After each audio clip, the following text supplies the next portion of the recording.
The Go Radio Football Show with Scottish Gas. Watch live at 5 p.m. weekdays on YouTube. Join the conversation on 0808 17 17 700. Talking Scottish football first. Good evening, it's game day. Rangers up against Jagiellonia, 2-1 down, 2.5 hours away from kick-off. A vital game for Derek McInnes' side. Hearts up against Benfica, it's all over already at 6-1. And in the Conference League, what about Motherwell against Helsinki? 1-1, so there'll be, I think, a huge crowd there as well. There'll be 50,000 at Ibrox, and Hibs are over in Macedonia, 2-1 up. 0808 17 17 700. Can you remember a more important game for Rangers this early in the season? Jamie Murphy, former Rangers star, currently, of course, with Ayr United, is with us. And Charlie Mulgrew, Celtic and Scotland as well. Jamie, of course, Scotland and many other clubs. Charlie, we'll start with Celtic. 2 more signings since this time last night. Yeah, I was just saying off air there, these two, Bauer and Hassan coming in, it makes it look like a really good start to the pre-season kind of transfer window for Celtic. It looks really good on paper. Who knows how good these boys are going to be? I don't know loads about them. I know Bauer's very intense in the midfield. Haven't seen wee clips of him. A ball winner that gets about the pitch. Somebody who has real power and running in his legs. And Hassan, we've seen in the World Cup, had a good World Cup. I don't know if that's just because of that one run against Argentina that you remember and that sticks in your mind, but did show a lot of quality. So on paper, the way Celtic have started, the signings they've brought in, it's looking very encouraging to start the season with.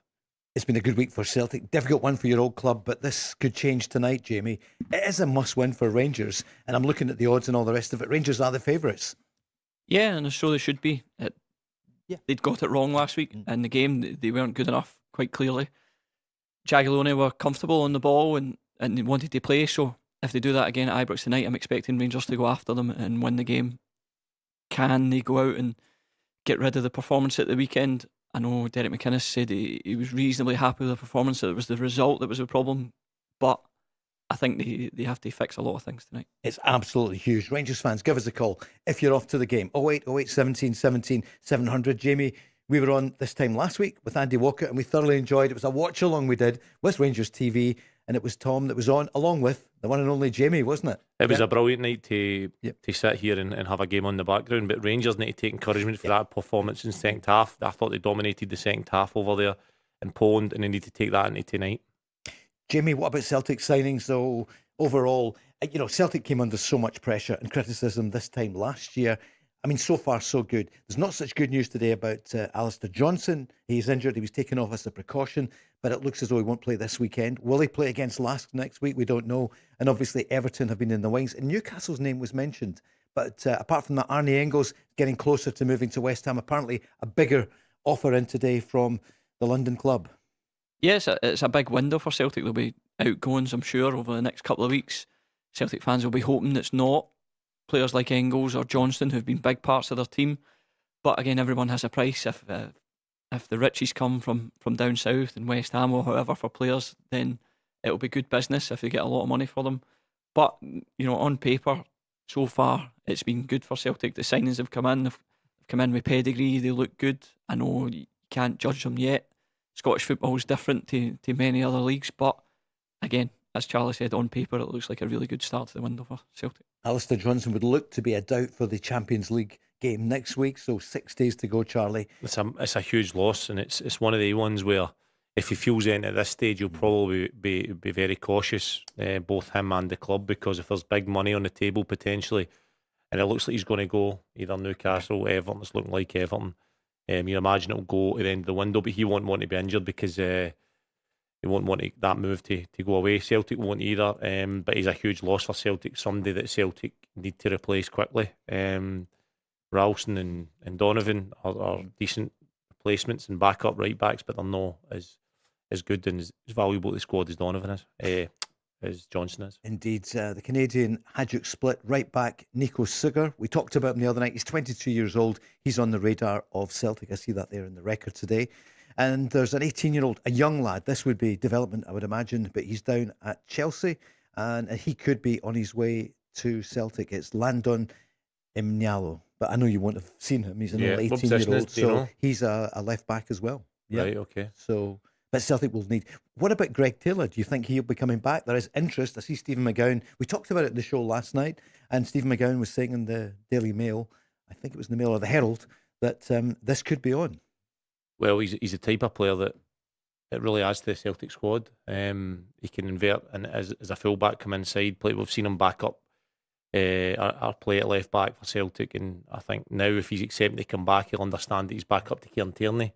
I said before, Paul, before he went, he should understand that he'll probably still get a lot of games. Celtic still needed him. Celtic should have maybe pushed that wee bit to keep him, and he's tried to stay because he's valuable to Celtic. He's done a great job in the past. He's a steady fullback that can add in the forward areas as well. So no, he'd be a great addition as well. Also, I think I've said it before, the boy Ferry at Dundee United is a player that I don't know why Celtic or Rangers aren't taking him. He'll be cheap. He'll cost about £1 million, and he'll not ask for too much in wages. Is that not a no-brainer? No-brainer for me. In terms of, I've said it before, he created the most goal chances on.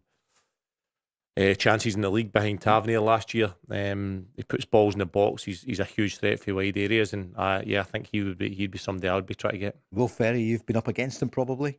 What do you think of him for Celtic? Yeah, really good player. Like Chelsea, great option for Celtic. Again, you hope it's not a snobbery of looking at other SPL teams and wanting to take a player like that. But with him or Taylor, particularly Taylor, you've got someone who's been at Celtic, knows how it works. You feel like he would half accept being the backup to Kieran Tierney. He has been the backup for Kieran Tierney for Scotland, for Celtic before, but knows that he's going to play. As good as Kieran Tierney is, you know he's not going to play every game. Taylor's there to do a job. Celtic fans like him. I don't know him, but I'm sure he enjoyed playing for Celtic, had a good spell, won some trophies. So again, it's definitely someone that you should be looking at. I think with the likes of Taylor coming back, he'll come back in a better frame of mind to be back up because he's been to Greece. He understands what it's like to go away.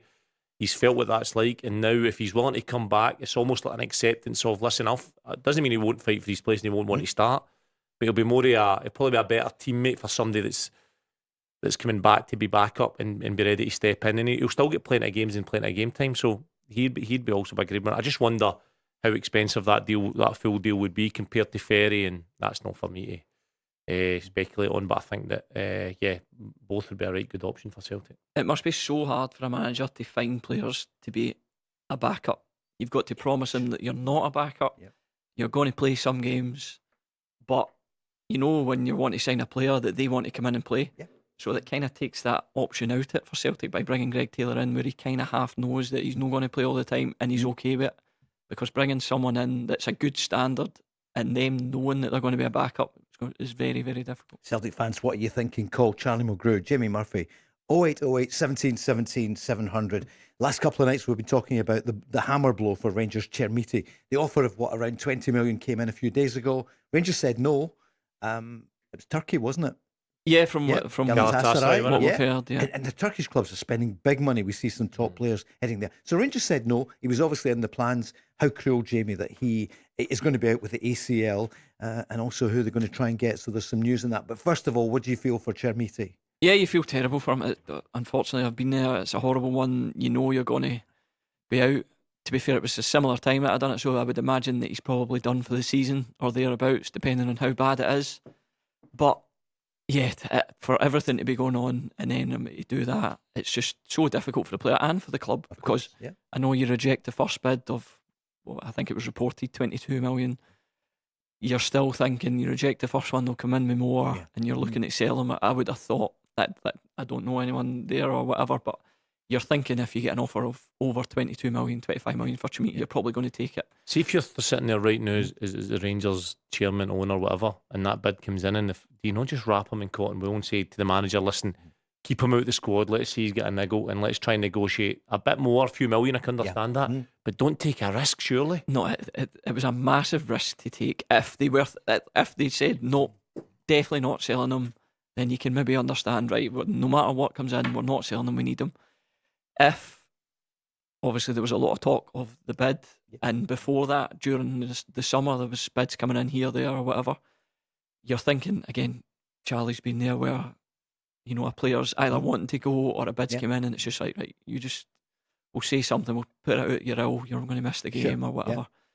Not that you condone kind of that stuff, but it happens. It happens everywhere, all the time, more than people probably know.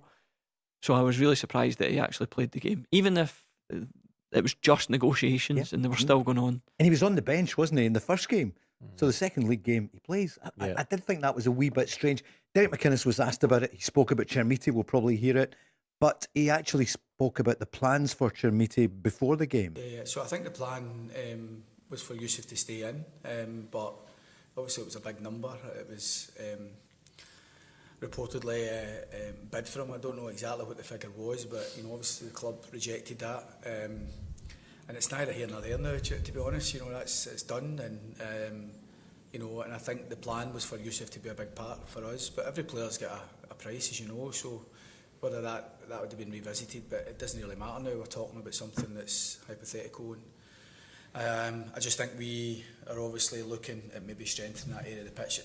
Strengthening us defensively, strengthening us in wide areas was a priority. But obviously, losing a player of Yusuf's ability, we need to look at that one as well. He got such stick, didn't he, last year when he was signed, and then he had a good spell. £20 million player now. Rangers said no, and now he is injured. They're looking at a Venezuelan striker. Jamie, looking at you, I hear, to replace him, Kevin Kelsey. This is I saw it on Sky this afternoon. Yeah, Venezuelan out playing with Portland Timbers at the minute. Got a few caps for Venezuela. Again, can't say I've seen much of him, but looks like my football knowledge only goes so far. Yeah. But yeah, it looks like a big, strong, kind of similar kind of style to Chermiti. But coming from the MLS, is it too much a jump? But you've seen players coming over, Rangers and Celtic both had players from MLS in the past. Morris Edu, even you're looking at Alistair Johnson, players that can contribute. So I'm sure the scouting department are doing their job and looking at these players. Billy's been on. A Rangers fan wants to get your team in a few moments. Who will Rangers play tonight, and who is going to be up front along with Lauren Shankland? Should we go in the lines, Charlie? You like a few calls? Yep, get them in. First up is Dave in Thurso. Hi, Dave. Good evening. Evening, Paul. Hi, Charlie. Hi, Jamie. All right, Dave. Good to hear you. How's things in Thurso? It'll be late till late. So, did you see the eclipse last night? No, it was pretty poor up here. It was quite cloudy up here last night. It was a bit of a disappointment. Yeah, not so cloudy for you football-wise as a Celtic fan. What do you make of today's signings? I'm quite happy with them, Paul. I don't think the transfer window is going to sort all the problems between the club and the fans, but it's certainly going to, so far, reduce some of them. I mean, for the figures getting quoted, we're looking at probably about 30 million spent. Mm-hmm. So, I'm happy with where we're going. I mean, who or who or however you pronounce it, was a great start, a great game on Sunday. He was a bit special, wasn't he, Charlie? He was. For a striker, it's important to get. You're always judged on goals. That's how a lot of fans will look at it. So he knew that he probably had to score. He missed a couple of chances. You could see he was a bit nervous in the first game, and then he goes and gets his goals. Right place at the right time. And of course, his hold-up play, which Martin was huge on, getting the ball in, keeping a hold of it for the team, done brilliant as well. So, I mean, all of a sudden in a week, he looks like somebody that's going to be the top scorer in the league. That can change, but that's how it looks right now. Hassam Hussein, it's a 4-year deal, so they're obviously giving big contracts, Jamie, hoping in time. There's even bigger bids come in for him because everybody talked about the way he played in the World Cup against Argentina. Yeah, and it's the kind of player that Celtic fans have been wanting. They're wanting players with profile. They're wanting players that they know are going to come in and do well right away. And I think he's probably going to be one like that. Again, you can't promise anything, but it's a signing that Celtic fans have been screaming for. Someone, a wide player, take people on, get in the box, score goals, something that you have to do at Celtic. So, I think that's a really good thing. He's the left-footed, but he plays in the right wing, I think. A bit like Nicholas Kuhn. Yeah, he looks powerful, pacey as well. Looks like he can come inside and dribble into his left and link up with the striker. As I say, the one thing that sticks out is that run against Argentina, and it was brilliant. Really good, really exciting player, and he's somebody that when Celtic are penning teams in the final third, he's somebody that looks like he can go and eliminate somebody and create. But again, Paul, MD signs for Celtic or Rangers, you just never know what they're going to do until they'll have stepped in and seen the size of the club and the expectation. But listen, it looks positive. But there's more to come, you would imagine. Dave, what do you want to see happen next? because Engels will go. West Ham have upped the bid today, so I don't know for sure, but I did say a couple of weeks ago he will go probably during the window. Looks as though he'll be here for next week, but we don't know. And Alistair Johnson, we spoke about, he's now got an injury, but Everton still in the hunt. What else do you want to see? I think we need cover at the back, definitely, especially if Alistair Johnson's going to go. It's the way we are, Paul. You know, I've said for many years, we'll argue all day long. Celtic are a Champions League club. Unfortunately, just now we're not a Champions League team. You know, so things are improving. I mean, some of the players have brought in seem quite exciting players. Engels, I think, second half of last season was a great player for us. He did well, but I mean, we can't turn down money like that. I mean, for what the prices are talking about, we're effectively going to double our money on Engels. So we've got to do it. But I think, other than signings, I want to see the boards and the football department, as they call them, speak to the fans more. Tell the fans what's happening. I mean, one of the guys we were in for, they were saying that we couldn't get him in January because his club, when you let him go, they were fighting relegation, which is fair enough. They don't need to name names at the time, but, you know, they've picked up on that and they've got him in the summer. But at the back, we're starting to get a bit thin on the ground now, so we probably need a left back and a right back, to be honest, especially if Alistair Johnson goes. But if you look at it, you know, we spent 30 million quid. We're going to get close to that back for Engels, so there's no reason to go back in the market and spend 8 or 10 million quid on a left back and a right back, 10 million quid each. Yep. What would you feel if Greg Taylor comes back and it could happen? What would you feel? I'm not convinced he'll come back, Paul. I mean, my understanding was he left, so he didn't want to play understudy to Kieran. I think there was a money issue as well around that, maybe. I don't think they were that far apart. I don't know for sure, but I think he wanted about 20 grand a week. And when you see the kind of money they spent on at Balikwisha, I hate to mention somebody who's there, but hasn't kicked a ball. They paid $4.5 million. I know it goes wrong sometimes, but Greg Taylor played there. How many titles did he win? Sometimes people at home, give him a break, Scottish International, pay the money. He'd get plenty of minutes. And I think sometimes the negotiations fall apart because two parties stop talking, and you end up having to leave. But now he's been away, and as I said, he'd be more likely to come back and be happy to be back up and realise how good it is to be a Celtic player. If he's willing to come back, he'll realise what his situation is. I'd take him back, Charlie. I've got to be honest, Paul. Yeah. I would definitely take him back. Okay. What about the goalkeeping position then? Sinisalo has done nothing wrong, but you're going to need another top keeper. Charlie, we spoke about it Monday night. Nick Pope, but didn't seem to be the right candidate. I think Nick Pope would be really good. Right. He would need to come in and be right into number one, though. Although he knows he'd be going with fighting with Sinisalo. If you're paying to bring Nick Pope in, he needs to be on number one. So Sinisalo's been brilliant in terms that he's been steady and come in and steady the ship. But I think it's the time now to bring a goalkeeper in to be the main goalkeeper and like Celtic in the past, any of the great teams that have won things have had a right good goalkeeper. It's a big area in the team, and listen, Sinisalo is earned his right to fight for that spot, but I think they need another goalkeeper as well if you're going to really solidify the squad. Jamie, there's a similar story at Rangers. People are saying Pandur, it's early days, but I don't think you've seen enough yet to say he was better than Butland. Maybe a bit like Celtic, they need another, or is it Liam Kelly? No, I think it's still Pander. I still think he's a good goalkeeper. I think if you look at the goals that Rangers have conceded, they've been really, really poor.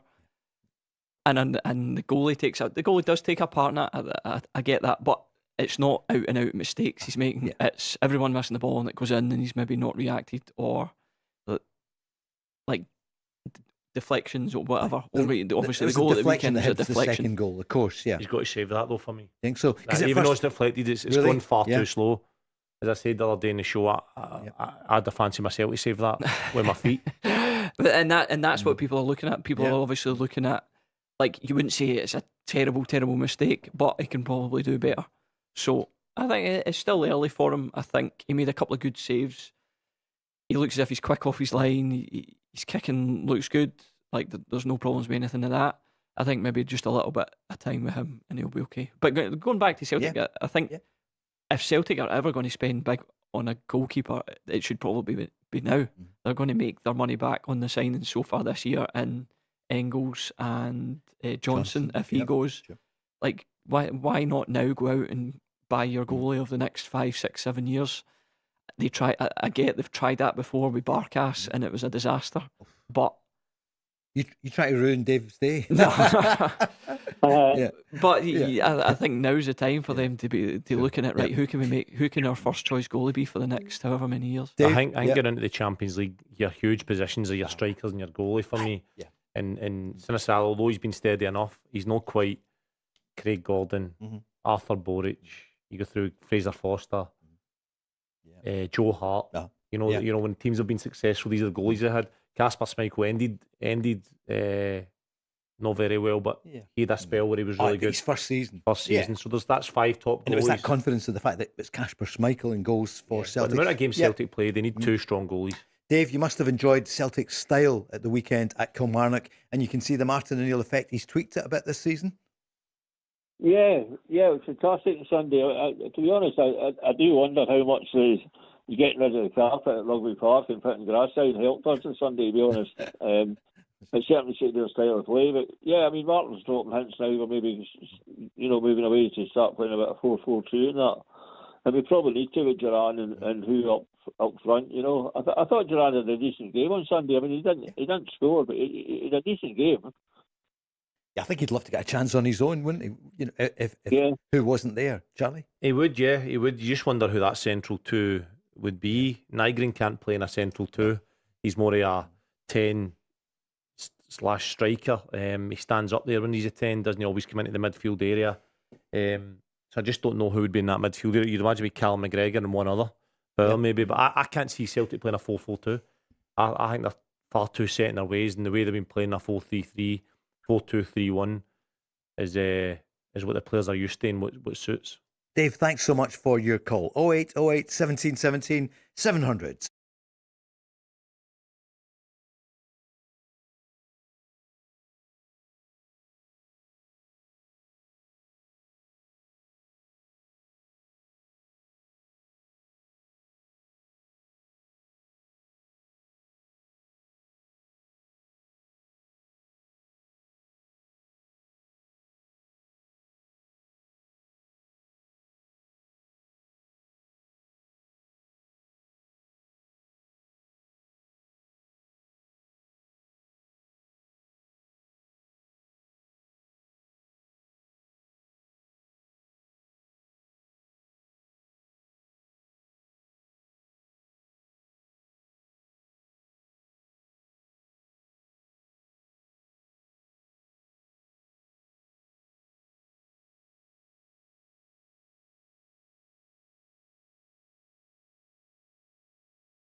The Go Radio Football Show with Scottish Gas. Yeah, it was European football tonight, and tomorrow night is the Premier Sports League Cup. And Jamie Murphy, the former Rangers and Scotland star who's with us, he'll be in the team coach. Maybe not just yet. What time? 7:45 tomorrow night. You'll be making that long journey from Ayr to Kilmarnock for the Derby, the Ayrshire Derby. I've been at it once before.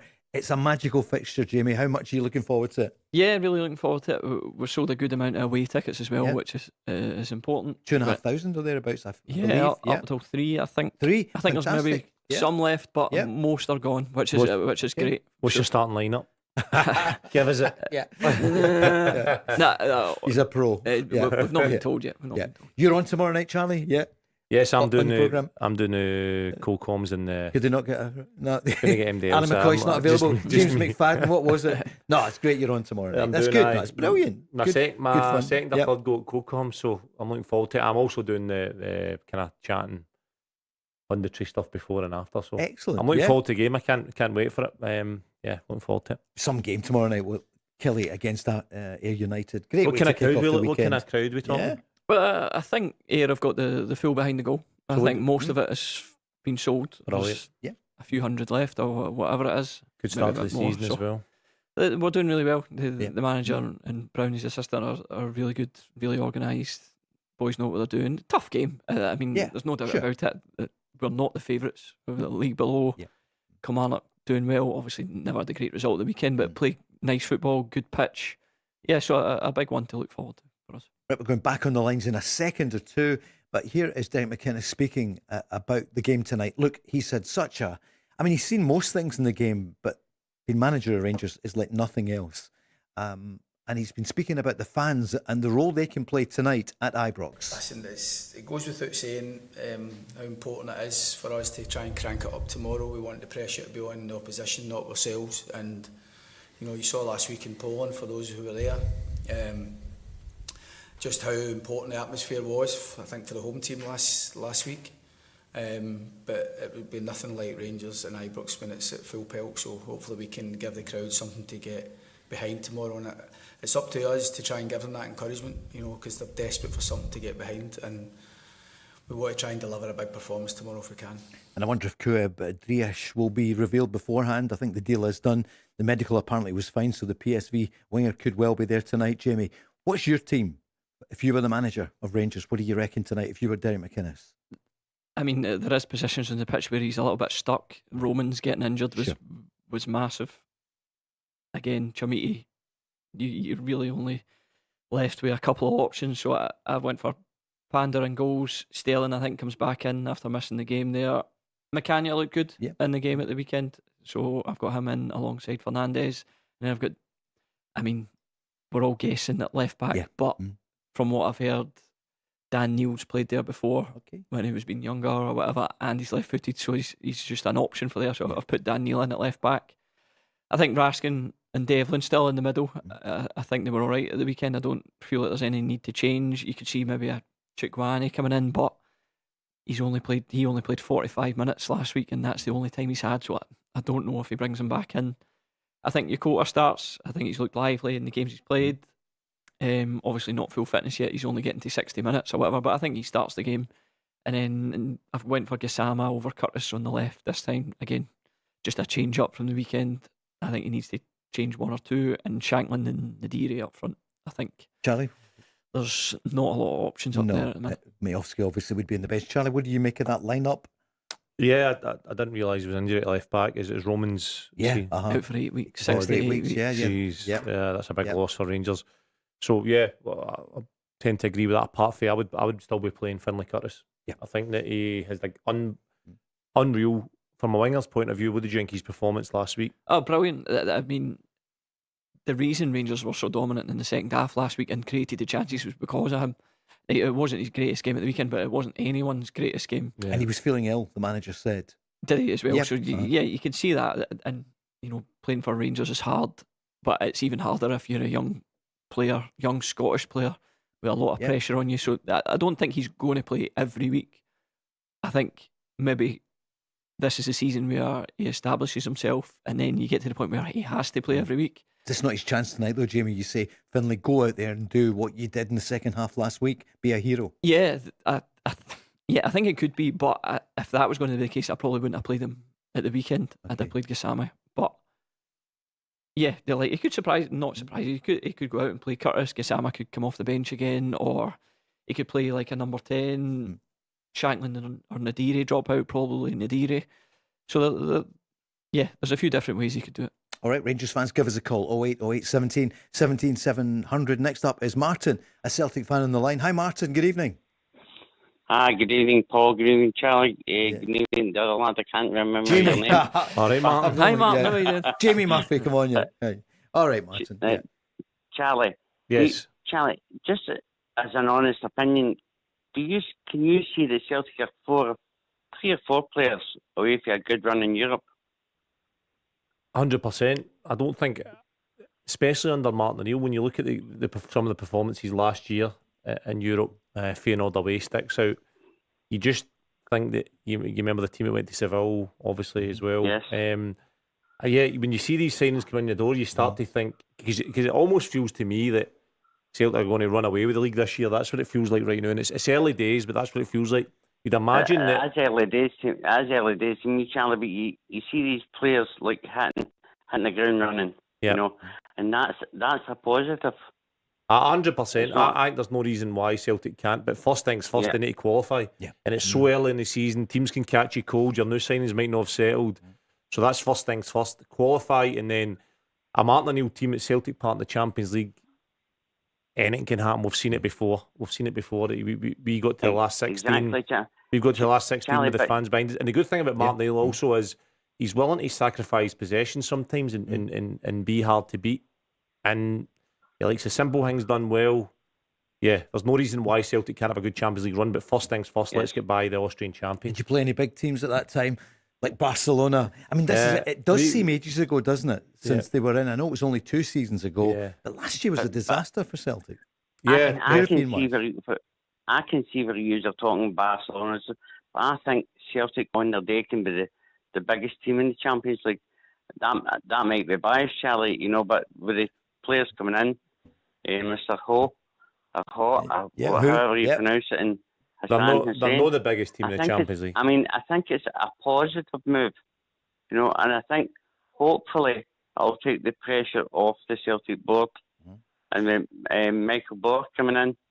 Yep. I think it's just a medical away for signing. Oh, he's done. It's signed. Yep.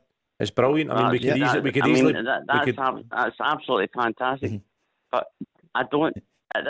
Looking on paper, I can't see MD on paper threatening him in the Scottish League with that kind of midfield, that kind of force.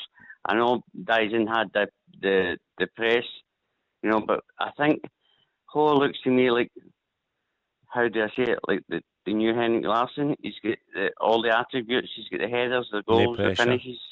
That's right. Charlie, I said that a couple of seasons ago about somebody, Kyogo in his first season. I said just the number of goals, and I mentioned Henrik Larsson. John Hartson. That's a tough comparison. It's easy to get carried away, and it's part of the beauty of the game that you get excited about stuff. But these names so far are only on paper. Ho's started, whatever what I call him, he started well and he scored a hat-trick.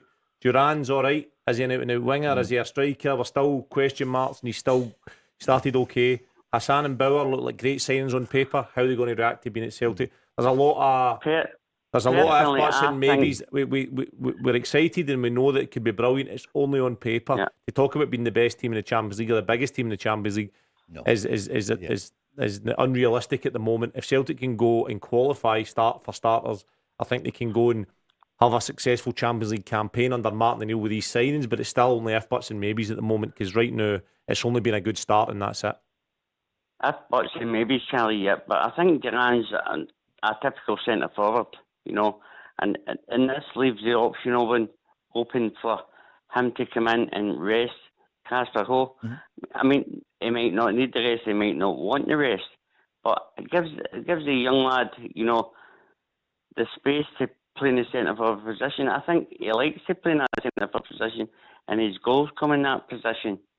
But although he's talented in what he does, It's good that he can. It's It's good that he can also play in the wing, because if you look back at Martin O'Neill's teams in the past, Sean Maloney, Exactly. John Hartson, Henrik Larsson, and Chris Sutton were the 4 strikers, and you think, how do you get them in your team? And Martin O'Neill managed to get them in the team, shuffle them round, manage them well. That's his strong point, is man management. Remember, Charlie, if you can remember that far back, Didier Agathe started as he was playing centre for the Hibs. That's right. Yep. And Martin done his magic and put him out to the ring. Exactly. Well, you see the value of a great manager. Absolutely. I mean, and it was so exciting. Exciting, Right. He's running by players which you don't see now. Martin, I see he was over at the game the other week. Martin, Josh is in. Lots of calls coming in. Thank you so much for So coming much on. to say, Martin. So much to say. Thank you, Martin. He just wanted a conversation with Charlie. I'm not sure that PSG would say that Celtic are going to be the biggest team in the Champions League. Real Madrid might have another idea. Barca. He's excited. Yeah, absolutely. Martin's excited, Bayern and Munich, that's what it's all about. That's what it's all about. You forget it was only, like you said, 2 years ago that they nearly put Bayern Munich out. Yeah, that's right. Yeah, like away from home. Well, Lost a couple of players. I know Cooney and whoever who scored that game. They've lost them, but yeah, they had 3-4 players. You never know. What about Kvaratskhelia last night? Yet again, did you see it? Yeah, PSG beating Villa. It's so good that as a winger, watching him, he's everything that a winger should be. I thought it was you. Jamie's moved. Definitely not. It works hard as well. I think that sometimes goes under the radar how hard he works for the team. I know Enrique's big on that. He's forward players. Seen some things, but when he gets the ball, he just effortlessly glides. It's like he glides with the ball over the grass. And of course, we saw him at Ibrox, 4 years ago in the season when Rangers and Celtic were in the Champions League. Remember that, Charlie? No. 3 or 4 years ago. They were both in. He was playing for Napoli. Right. And he came to town. Remember that? Yeah. Let's hope we've got Champions League, Celtic in there, Rangers, let's hope, in the Europa League as well. Remember, if Rangers win tonight, they've got the playoff. So, and even... let's hope they don't lose that, but they would then at least get Conference League. But Rangers, it's in your hand tonight. You're only 2-1 down. You're going to say there was another? No, I was looking at all the games. There are lots of games tonight. Hopefully Rangers win. Hopefully Hibs do it tough out there in Macedonia in the heat. Yeah, and Hearts turn it around. Tough. It might need extra time, Charlie, on that one. Hey, what about the Well? What a crowd tonight, Jamie. Yeah, there's nothing like it. Fir Park in August. It'll be a great atmosphere. I'm a little bit jealous I'm not going to that. That's one's. I think that's a game that fans will remember. Hopefully they come out on the winning end of it. Great result over there. I wasn't quite expecting it. I thought Helsinki would win that one, but great result. No away goals anymore, unfortunately. But a win at Fir Park takes you through to the next round. Are they going to come third in the league race? It's really early, Charlie, but you called it the other night. You think Celtic are? You think they are going to win the league? I think Celtic are going to win the league. I think Rangers will be second. And who's third? Third is Motherwell or Hearts. Yeah. I'm going to edge for Motherwell right now. Jamie, first week of you said Rangers, your old club. I think you did. I did, yes. Is that right? Yeah. And you've got up until the end of the transfer window, and then it's nailed, and we'll put it up here on the board. Those on YouTube will see it all the time. You think Celtic's second? Yeah. Yeah. I mean, I can't change after 2 games. It's going to be a long season, and Celtic have started well, and Rangers haven't. But it's only 2 games, so if it comes to the end of the month and Rangers still haven't won and Celtic are winning every game, then it'll be pretty easy to change my mind. But long season ahead. Again, if you're looking at third place, Motherwell started well. Hearts are always dangerous. They're always going to be there. Aberdeen, I thought would be better than last year, although I don't think they're maybe quite there. They finished third, but I think they will get top 6. So yeah, there's a lot to play for. I think when you look at last year, Celtic limped across the line in loads of games, 12 to 15 games. You're thinking they're not playing well, but they're getting the result. Now this season, this game against Kilmarnock was a different Celtic you saw. They were absolutely brilliant. So that's not going to be like that every game, but there's a lot of encouragement that that's where they can get to, and that's where they've set the bar. With Rangers under Derek McInnes, apart from the second half last week against Jagiellonia, I don't think there's been any good performances really. So there's still question marks over what Rangers can produce as a team, and I think that's what's making everybody look towards Celtic and think it's going to be Celtic's title. Although it is early doors, Paul, and I know how quickly things can change, but that's how it's looking for me at the moment. And for Derek McInnes, who are going to be the leaders tonight for Rangers? He really needs somebody. That's what they lack for me. Yeah. Rangers leaders. Who are they tonight? Who would the leaders be? Just chuck in names. It's you get Shankland, didn't you? But he's a striker. I mean, and I'm not saying strikers can't be leaders, because he is a leader, obviously, but there's players behind him that, I mean, I don't see many more. Devlin maybe potentially gets about. Raskin, I don't know if he leads by example. Centre half, goalkeeper, I don't see through the spine of that team enough leaders. No, and in an ideal world, I think you want your centre half to be. I think he doesn't need to be captain, but he can be the leader. He's organising as you're attacking. He can see the full pitch in front of you. I mean, the goalkeeper's obviously there, but when a goalkeeper's a captain, I just think it's not quite right. So, yeah, I think in an ideal world, your centre half's your captain, talks the younger ones through the game, talks to everyone as they're attacking, fill in here, we need you there, blah, blah, blah. It's a player that Rangers badly miss, someone like that to just organise on the pitch. It's the Go Radio Football Show with Scottish Gas. We are back just after this.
The Go Radio Football Show with Scottish Gas.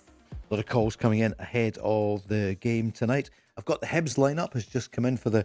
Jamie, you were saying that's your old team. You weren't there for that long at Hibs, but they are kicking off fairly early. 2-1. Will that be enough? Their team tonight, Salinger, of course, in goals. Mayer, O'Hora, Kerr, Elding, Josh Mulligan, Lowe, Shiwa, Obita, Wright and Paslak. So that's their starting lineup tonight for the game with Skendija. So what are you thinking? I think Hibs are the better team. I don't think there's a doubt about that. But then in Europe, there's a lot of other factors. I've played in Macedonia before, and it was melting hot. So yeah, of course. You get things like that. I mean, the pitch might be dry, but you just don't know. So I think that's the only thing that can go against Hibs tonight. I think they put a good performance in the first leg, and hopefully they finish it off. Which Hibs turns up tonight, Charlie? That's sometimes the story, isn't it? Because they don't have a consistency. No, they don't. But they done well against Copenhagen last year. If you remember, they had a couple of good fixtures in Europe, qualifying rounds. Yeah, they've got the advantage, but as Jamie says, it's no easy to go to these places, and there's factors. It's hard to really describe them all, but the atmosphere can go against you. The home crowd can get on your back. It's difficult for Hibs if any sort of result to get through the night's a good result. And David Gray deserves credit for what they did at the weekend, because there's been a little bit of pressure in a season where Hearts did so well. Yeah. Okay, we know what happened right at the end. They didn't win it, but it's tough then. It's like Glasgow on a smaller scale. There can only be one winner. And last season, it was Hearts in the race between Hearts and Hibs. Didn't help David Gray what Hearts done last year. That's difficult. A lot of Scottish coaches will find that their chairmen will be saying, well, look at Motherwell done as well with the football they played and the players they've sold. So it piles pressure on players, managers like David Gray. Now listen, he's done fine at Hibs, but he'll know that this year's a big year for him, and it's a good result at the weekend. They put a good game plan in place. I mean, they only had 2 shots on target. I think they scored the 2 of them. Yep. They broke away well. They defended really well, which you've got to do at Ibrox and Celtic Park. And great result, and takes the pressure off them and lets them move into Europe. But again, Hibs are a big team, and they'll need to get a result tonight again. Transfer deadline is only a few weeks away, but it's been non-stop in the transfer window. Rangers were off really fast. Obviously, Lon Shanklin signing was the first one, and that was ages ago, wasn't it? Right at the start of the window. And Rangers have made 9 or 10 signings. And the chairman said at the AGM on Monday, Tuesday, he said 3 to 5 players still to come in. And since then, we've discovered that Tour Romans has an injury. This is what Derek McInnes said yesterday about the fullback. Tour's picked up a groin strain. Him and Manny were the only 2 that played full minutes, both in Poland and on Sunday at Ibrox. So we tried to freshen up. At this stage of the season, you're susceptible to these types of things, particularly when the demand of the games comes on. And we don't have an array of options defensively, so obviously Tour having to go in again and play. It was just in the very last action in the bottom left hand corner just before Hibs broke. He felt his groin twinge a bit, and the scan wasn't great, to be honest, so we're going to be without him for a number of weeks, which exacerbates the situation. Defensively, we're really short in numbers. We don't have a left-footed defender in the building, and we're keen to try and get that resolved as quickly as possible, because I do think that with the numbers we've got there, we are kind of playing with fire, and we are a couple of defenders being injured from the situation we're in, with Ben Godfrey now and Romans. But the good thing is we've got the ability to react to it, and hopefully we can react positively and quite swiftly, to be honest, because I think that is important that I think we all know what we need, but it's acting really swiftly would help us. Jamie, it's quite strong. The manager saying we're playing with fire. Yeah, he obviously wants more signings in. There was talks of a left back coming in before Romans get injured, but I will imagine that will get sped up now that he has picked up a groin strain, as McInnes said there. And a little bit of more cover. Centre half, right back's been a problem so far for them, whether it's been McCrory or Sterling. I know you've got Sterling can fill in a number of positions, but he's also not been fit enough to play every week, which means you probably need another player. Ross hasn't had a brilliant start. Fans getting on him a little bit, but you know what Ross gives you. He gives you everything he's got. He's got pace. I always liked him at centre half. I know he's been moved out to right back, and he played right wing back for Bristol City as well. So he can cover a number of positions, but having only one left back makes it really, really difficult. You've not even got a left centre half that can kind of play out there if needed. So yeah, definitely left side of the defence is someone that they'll need to bring in, possibly 2. You wonder why Will Ferry's they've not reached out to him. It's a perfect chance to go and get him in the door. He can be in a matter of days for cheap. Sounds like I'm his agent, but I just really like him. He's seen a lot of him last year with Premier Sports coverage at the Dundee United games, and he's somebody I think can definitely step in and do a job. Quality, not quantity, is what Martin O'Neill said a couple of weeks ago. And that's what I think a lot of the Celtic fans are thinking just now, or in neutral looking at it. And Rangers have had 9 or 10 in. In fact, it will be 10 or 11 now with Driesch coming in today, probably, the PSV winger.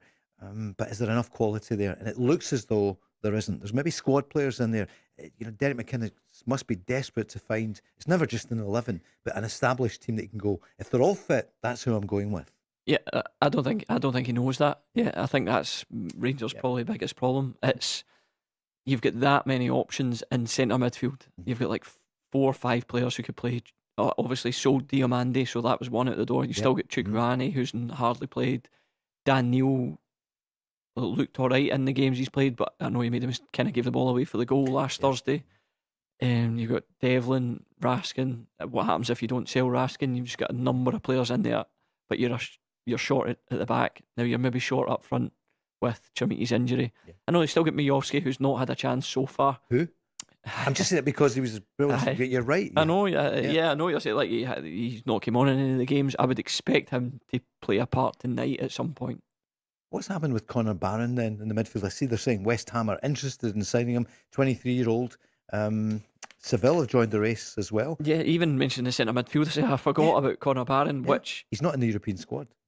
Obviously can't play. Sure. But I'm a big admirer of Connor Barron. I think he's got a lot to offer.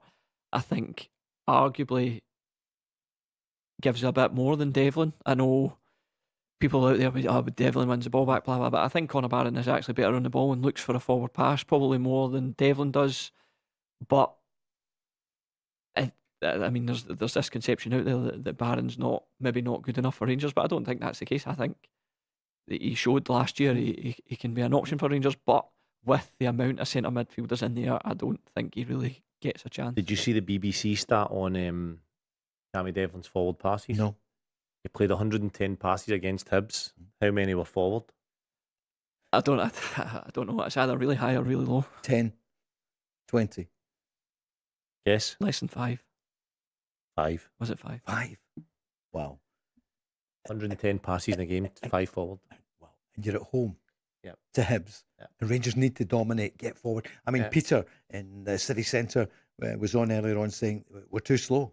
There needs somebody in the midfield who'll dictate it. I think if Cammy Devlin's playing your team, he needs to be beside somebody who's completely different to him in terms of playing forward passes, taking risks, a lot more forward thinking, and he can go and his strengths will then be amplified and look a lot better because he'll be winning second balls and giving it to that player who's then playing forward, and that's fine. But Cammy Devlin is somebody's your main centre midfielder who's going to dictate plays. Not the answer for Rangers. No, Rangers have a lot of players in that central area, and it's as if you're just throwing balls up and picking 2 or 3 out that to see who's going to play. I don't see anybody standing out. Derek McInnes, as you said, is definitely not know who his starting lineup is. Barry in the programme in that seat on Monday night said, I think Derek McInnes is the man for it and he'll get it right. Do you agree, Jamie? Yeah, there was no qualms about him getting the job in the summer from, I'd say, I'm not speaking for everyone, but most Rangers fans that I spoke to or some of my friends, they all kind of wanted McInnes. He's done well at Hearts, he's done well at Aberdeen, Kilmarnock, the other teams. But again, like we said, Rangers is a different job to that. But can he bring the same grit and determination that these teams had before to Rangers? I think that's what Rangers fans want. I don't really think it's the problem. Obviously, the problem at Rangers is results, but it's shown that grit and determination that you're supposed to have as a Rangers player, and that's what McInnes is supposed to bring, and I think he will bring that. 90 minutes away from kick-off. Here's the manager speaking about what they need to do tonight. Yeah, I think we certainly need to get more bodies in the box at times. So we had a video this morning and we went through some of the clips from the game last week and certain things we need to commit to doing and be a bit. I think we need to play with a bit more risk when we're playing. I think we need to be less safe, to be honest. I thought we were a bit too safe for my liking. Try and force the issue a wee bit more and get a wee bit more tempo. I thought our tempo of the game was far better second half. In terms of our movement off the ball and movement with the ball. And we created a number of opportunities. So if we can get something similar from the outset, that would be great. But we've also got to make sure that our counter press is good, our defending's good when we're attacking, and making sure that we're on point, because I have got players that can make a difference for them, and we've just got to make sure that their influence on the game is less than it was, particularly first half. The 2 massive games in our patch tonight. Motherwell as well. I'm hearing from Rory. Motherwell have sold out all the normal home stands, and they've opened up the Tommy McLean area as well. So to get more Motherwell fans in there. So that's the good news there. Ibrox, can you imagine 50,000 tonight? They're desperate to get a win and continue in Europe for the playoff in the Europa League. 0808 17 17 700. We're back just after the news.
The Go Radio Football Show with Scottish Gas. Watch live at 5 p.m. weekdays on YouTube. Join the conversation on 0808 17 17 700. Talking Scottish football first. Yep, Scottish and European football tonight. One of those nights. Jamie Murphy, Charlie Mulgrew, both in the shorts. Charlie, there's nothing like it, is there? Playing a European game at home in August. I was going to say in the sunshine. It was earlier today, but brilliant, perfect day for Rangers tonight. Yeah, it's a good chance for them to go and turn the season round a wee bit. I know it's the early days, but not a great start for Derek McInnes, and straight away he's under pressure again. So they'll need to go and get a result tonight for the fans to start feeling a bit more positive, and then they need some bodies in the building pick up as a result of the weekend, and all of a sudden things start to look a bit better for Rangers. Right now it's a worse start than Russell Martin made for Derek McInnes. He'll be feeling that pressure. He's speaking well in the media. He'll be feeling now what it's like to be a Rangers manager, and how much pressure and time that takes up in your head. I can only imagine how difficult it is. So he needs a couple of results to turn from, and that's how quick it can turn, Paul. First of all, he needs to know who his strongest team is. I think Finlay Curtis has got to be in that. For me, he's got to be. I love to see Scottish talent getting a run. I think he deserves it for his performance last week. Rangers looked a completely different team with him in it. Devlin comes on and makes a difference as well. Raskin did well. Was it Raskin that came on as well? Yeah. That's right. That was the three players that came on. Yeah. So I would get the three in the team again. Derek McInnes spoke there about counter press and all that kind of stuff. They've not done that anywhere near good enough. They've not pressed, and they've not kept teams in their half. They've not defended and had a structure behind the ball. Second half against Jagiellonia, they did do that. Fernandes was like a different guy. I don't know what Derek McInnes said to him at half time, but that half for Rangers. Hey, you. Hey, come on. Have you got studs on? It should have been the first question. Yeah. Exactly. That's what Lennon would have said. Lennon used to walk in sometimes. Remember, it was back then when the colour boots were just coming in, and there were all different colours. And he used to say, to the accent, it's like a fruit shop in here. He used to say, with the yellow and the green boots and all that. But if you never wore studs, like Fernandes slid last week, honestly, Muff, that would have been the end of me. It was the first thing I thought. I'd have get battered for Neil Lennon. That would have been it. So I used to, after being at Celtic, under Neil Lennon, every single game I would change my studs to all the back studs, just in case they'd wore down a wee bit. Honestly, it's mad how players get scared of my. You've been there before, where I remember Chris McCart was our under-19s manager, and everyone was a little bit scared of Chris. He was brilliant for everybody, and me in particular. But a centre half didn't wear studs one time, and he got it tight. And when I'm saying the centre half then wore studs on every surface possible after that, he did. They were playing on the old sandy Astro. He's got studs on to the point where it's like, right, we get it. What's worse than the manager shouting at you is the mistake you make and then they score. See, when Fernandes was lying in that deck the other night in Poland and he looked over his shoulder and they were sticking it in the net, see that feeling? That never leaves you. That never leaves you. Terrible. That never leaves you for the rest of your life. You could be sitting at 45 with the kids, with the grand, whatever, and you just go, oh, and that just sinks your stomach. That feeling, you'll never forget it. It's like a war wound. You're going to have a hard life then, aren't you? Some mistakes. I don't. You know, I know what's going on inside this head. I'm getting an idea here. The Kane goal at Hampden for a start's one of them, but I won't start crying on the mic. But Harry Kane, was there. Yeah, these things stick with you, Paul, and that's learning for him. He's a young centre half. Yeah, sorry, even more than the great moments. I mean, that is life, isn't it? You can get 10 people give you feedback, and it's good, and then one. And it's terrible, and that's the one you focus on, isn't it? Yeah, 100%. If you're doing this 360. I mean, you do remember the good moments as well, and that feeling's amazing. But you remember it all, and it's hard. Right. So Billy's been on asking you, Charlie, are Rangers going to be okay tonight? He's a Rangers fan. He's going to the game. He said, "Look, Charlie drives if he's me nuts, hanging on to what but you're honest." No, but he does want to know. What do you think? He said, "Are we going to be okay tonight?" I don't have a crystal ball, right? But if Rangers' second half away in Poland is getting to go by, they need to start on that front foot again. So Derek McInnes will know that. I guarantee that's what he'll be saying to the team. He'll be showing them the positives from that, and they just need to go and produce that again. If they do, they'll smother them. They'll smother them in their half, and they could get a couple of goals and go on and really start their season off. That's what they've got to focus on. And they said to you, Jamie, what would the team talk be of the manager tonight? I think Rangers in Europe is a big thing. It doesn't matter who you're playing against, or if it's an early round tie, or you're in the group stage of the Champions League. playing at Ibrox on a European night is a big game. So they've got something to prove. I think that's another thing that you have to mention. Like, everyone out there, including a lot of pundits, they're saying you're not going to win the league already. Yep. They're saying you're going to get put out the Europa League already. You've got to go out and prove people wrong. And I think they will. I think they will go out and win the game. It'll just be interesting to see if Jagiellonia play the same way. They wanted to pass it out from the goalie all the time. They made Rangers come and press them, which they did in the second half, and it's how Rangers got back into it. But they didn't really know what to do in the first half. So there's a couple of different things to watch for. Give us a call. Yes. The big thing for me, Rangers need to watch so far this season is the breaks. Getting broke away on, because and there's ways to solve that. You need your centre half to sort out a 6 unit, organise well behind the ball, get ready to press as soon as you lose it, be aggressive and be ready to recycle attacks.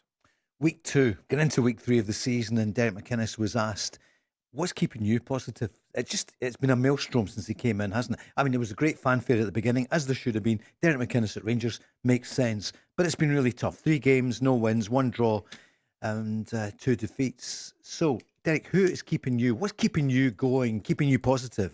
Yeah, well, it's my job to keep my spirits up. It's the players' jobs to keep themselves going. You know, we're about to put in a European game in front of 50,000 tomorrow, and you know that you can't get up for that type of event. And we understand that it's not always going to be sunshine and rainbows. You know, I got the job for a reason. You know, there's a lot of changes needing, and there's a lot of kind of turnaround of the squad. Of course, it's not been as straightforward as I hoped, and you want to enjoy the job a lot better than what it is at the minute. But you can only enjoy it at Rangers when you're winning. I said that at my press, and for me, we've got stuff to do, we've got work to do, and you know, for me, it's part of being a manager. You know, obviously get a lot of experience, but you know, there is ups and downs. But it's about coping with the difficult times. It kind of defines you, and I think it's up to us now to just knuckle down, stay calm, work, as I say, really swiftly on recruitment. Hopefully, we can be really effective with what we actually need and what we need that is there to help us. The owners, Andrew's already come out and said we're looking to get a significant number of players in, which is the conversations we've been having. But you know, hopefully we can get those in, because I think it's fair to say, you know, we want to try and keep the optimism and the support. We want to try and keep. It's the start of the campaign. There's still so much to play for. But we want to make sure we're in the race for everything, and you know, we want to be strong as we possibly can. And every manager's the same, but at a club like ourselves, we've got to try and be ready to meet the demand, and the squad at the minute could do with some help. Jamie, how are the fans going to be at the start? I would imagine they'll be right behind them again. Yeah, you would hope they are. That again, big game in Europe. Rangers fans are always behind their team in that situation. Your worry is that if Jagiellonia were maybe to score or something, and things don't go right and the crowd starts to go the other way. That's your worry. But I think the fans will be right behind the team at the start, expecting a performance. I think that's the biggest thing. They are expecting Rangers to go out and win the game, and anything less isn't good enough. You'd expect McCann to play tonight? Yeah, it'll look good at the weekend, look comfortable. I'm expecting him to play a lot of games this year at centre half. He spoke to the media yesterday. It's often a clue. Sometimes it isn't. You can end up on the bench. But he was asked, what was your first impressions coming to Rangers? Obviously, you know, walking in such a big club, you know, so many expectations, good level, you know, good quality all around. Been good so far. You know, coming into the club, the first thing that I was told is that, you know, winning is not everything. It's just the only thing expected, you know. So to me, that just shows, you know, how high the quality is, all the expectations within the club. And how did the move come about? I feel like the conversation that we had, you know, with the club, you know, the plan that we had, you know, with my agent, you know, everyone felt as if, you know, this is a, you know, a good environment, you know, for me to, you know, come in and develop and just, you know, keep on, you know, growing as a player. Yeah, just, you know, coming in, you know, explaining to me that coming here I would be, you know, an important player, you know, in the back line, you know, understanding that, you know, there's certain expectations and all that. So that conversation just kind of got me really interested to join the club. In his debut, everyone said he played well, but that result wasn't expected. You know, I'm happy, obviously, about my debut, but of course not happy with the results. You know, feel like Ibrox is a special place to make the debut, you know, in front of all our fans. And I also feel like even though we didn't win the game, I feel like there's a lot of positives that we can take for the game moving forward. Norman, a Rangers fan's on. He's saying to both of you, Rangers need a settled defence, and he thinks McCann will prove to be a rock for Rangers. Yeah, good debut. That's all it was, Paul. Kanya and Fernandes need to create a partnership that leads by example and keeps clean sheets. I know there's more than just they two involved in that, but you can really help yourself by speaking and organising in front of you. And they two have got a huge role to play. Rangers need to win a lot of games. If they're going to be successful, they need to win games 1-0 and keep clean sheets. And that's hugely down to your centre-half partnership. So time will tell whether he can step up and be that guy starting tonight. Can you tell early on if it's a new partnership, when you were partnering with other players as a central defender? Yeah. Did you kind of know this is going to work? And sometimes it's not. Probably too early to tell that. It is a huge kind of part of a team, a centre-half partnership. You need to be able to understand that the players. I played with centre-halves. I like playing with centre-halves that were really aggressive and went and attacked everything, because I was more tendency to sweep behind them.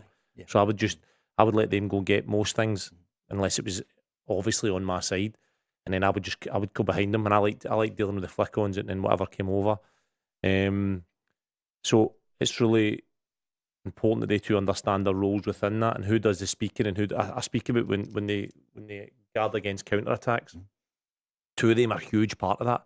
So if there's one striker up there and you're attacking the final third, you need to speak quickly and say who goes beside them and who sweeps behind them. So if the ball breaks, you've got the confidence to go in front and try and win the ball and go flat out. And if the ball goes over the top, your centre-half partner covers you. So if you speak early with that, you can kill so many counter attacks, and you can recycle attacks and make it put the ball back in. And sometimes, a lot of times, you'll notice Celtic and Rangers don't score for the first, second, third attack. Maybe the fourth attack, where they cycle it round and the team are tired and you go and score. But it comes a lot for your centre halves, and that's the important bit. It needs to be organised really quickly, and time will tell whether these two can be a partnership that can do that. We would have the Jamiti, you'd imagine, would be in the Rangers team tonight, but for the ACL.